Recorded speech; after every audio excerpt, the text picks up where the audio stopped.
Things are not going well for Gotham's Dark Knight detective. In the middle of the Batcave, we find the man he once considered his friend, Superman, accosting him. But this last son of Krypton is not the same big blue boy scout we once knew. I'm sorry. You're just too dangerous, Bruce. Still, the caped crusader remains conscious in spite of the otherwise life-threatening injury that Superman just gave him. He looks at the Bat computer to see that it has successfully synthesized the very thing he has been waiting for. However, the Man of Steel remains unaware of this development. You... Don't try to get up, you can't. 2 of your lumbar vertebrae are cracked. I'm surprised you're conscious. I'm putting you away with the rest of the monsters from Gotham. Accept it. Of course, the world's greatest detective will not give up. He remains resilient as he desperately tries to pick himself up from the floor. Stay down. The Kryptonian's boot forces Batman face first onto the floor again, and all he can do is endure the torture that his old friend is putting him through. It's over, Bruce. Stop trying to fight me. Wasn't trying to fight you. Was trying to distract you. And with those words, Superman finally realizes the Dark Knight's grand plan. As he turns around, he notices that the synthetic vial containing Batman's secret weapon has vanished from its pedestal. A look of shock washes over the Man of Steel. What did you do? I gave us a chance. We can synthesize it now. We can stand up to you. Where did it upload to? Who has access to it? Superman continues to aggravate Batman's injury, all the while losing his patience for the caped crusader. Tell me!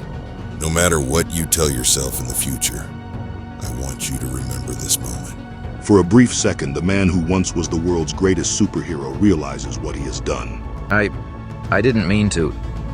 No, of course not. It's always someone else's fault, isn't it? It makes it so much easier to justify your own atrocities. You're not a hero. You're just another thug.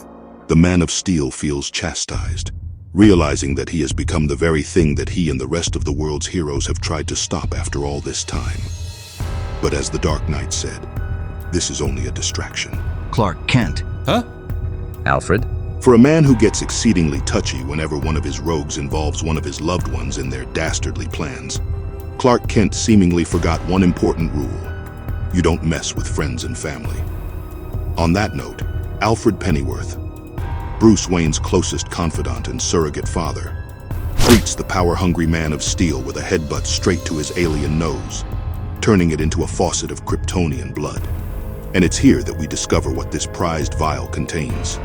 It's a drug that temporarily augments a person's physical capabilities to allow them to stand toe-to-toe against someone as strong as a full-fledged Kryptonian. I'm so disappointed in you. Given what Superman has just done to the man Alfred looks after like a son, there will undoubtedly be severe consequences. No more. Do you hear me? You don't get to hurt my family anymore. Alfred proceeds to deliver the last son of Krypton the ground-and-pound beating that he never once expected to experience on Earth. Mr. Pennyworth leaves the near-unconscious Man of Steel lying in a pool of his own blood once he's done giving Superman the pummeling he deserves. Alfred. Easy, Master Bruce. I've got you. I'm sorry. This is going to hurt.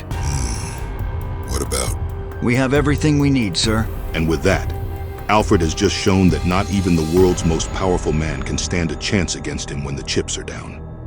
Still, he should have finished the job right then and there.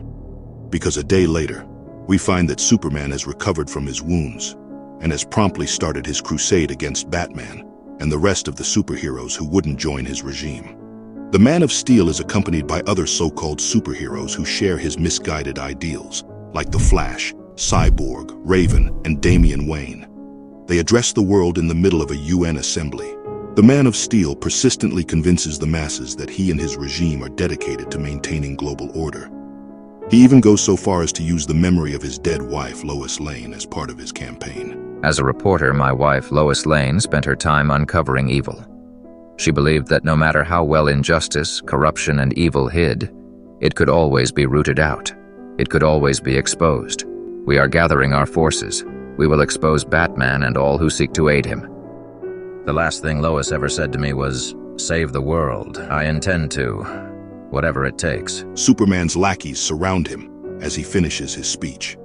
Little does the rest of the world know that this is only the beginning of a grueling saga that will pit brother against brother, hero against hero, all in the name of justice. That's all for now. We hope you liked this video and would love to know your thoughts about it in the comments section below. Please don't forget to hit that like button, share, and subscribe to our channel for more amazing comic book content delivered straight to your screen. In the meantime, feel free to check out the next one. We'll see you soon. Take care.